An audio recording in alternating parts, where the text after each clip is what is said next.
Hey YouTube, this will be a quick video on how to fix your motherboard when you have a corrupt BIOS update or a BIOS update that's not successful.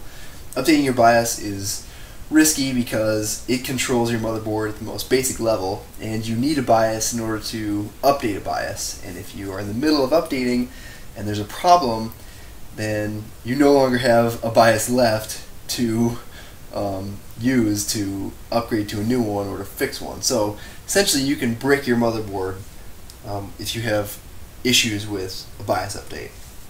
And I want to show you what to do if you have a corrupt BIOS from an update or from any other reason. So just for example, this is my rig. I'm using a Z77 board by ASUS.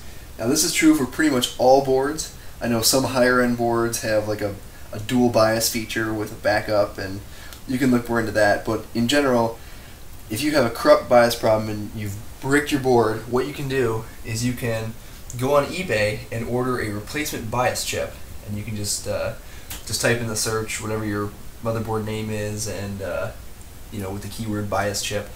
Now if you see down here, this is the BIOS chip on this board.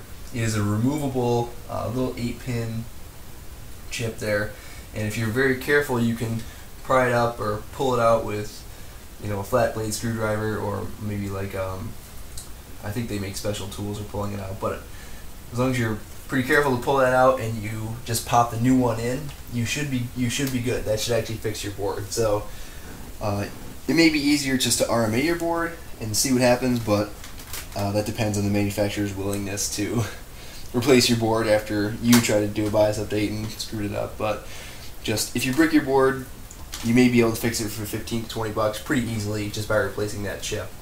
So that's just a little tip I want to give you guys in case you come across that problem. So hope that was helpful and good information for you. Thanks for watching.